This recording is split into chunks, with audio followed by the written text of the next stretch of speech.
بسم اللہ الرحمن الرحیم۔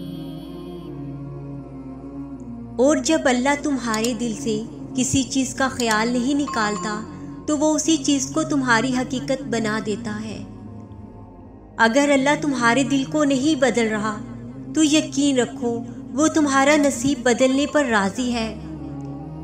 جب دنیا کی ٹھوکریں کھا کر خود کو تنہا پاؤ اور جب ٹوٹ کر ریزہ ریزہ ہو جاؤ اور اپنا وجود کرچیوں میں بکھرا ہوا پاؤ تو پھر اس کی دہلیز پر اپنا سر جھکا لینا اور یہ بات یاد رکھنا وہ کل بھی تمہارے ساتھ تھا اور آج بھی تمہارے ساتھ ہے۔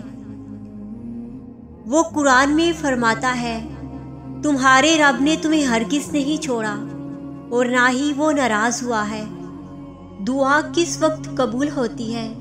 پہلی بات تو آپ یہ یاد رکھیں کہ دعائیں یقین کے بنا ادھوری ہیں۔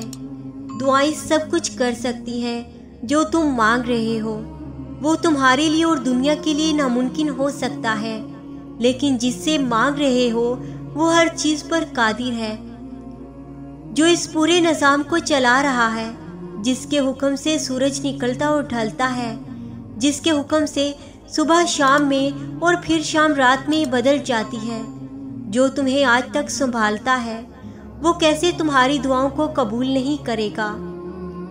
اللہ سے جب بھی مانگو، جیسے بھی مانگو، وہ ضرور سنتا ہے۔ وہ تمہاری خاموشیوں کو بھی سنتا ہے اور تمہارے دل میں چھپے ہر راز کو بھی جانتا ہے۔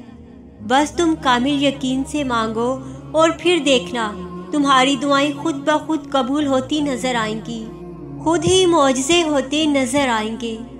ایک دن تم اپنی دعاؤں کو جیتو گے اور پھر تم کہو گے میں کتنا مشکل سمجھتا تھا اس کو پانا جس کو میں نے آج حاصل کر لیا۔ جب وہ تمہاری دعاؤں کو قبولیت کے لیے چن لیتا ہے تب وہ تمہارے دل میں دعا کا خیال خود ہی ڈال دیتا ہے۔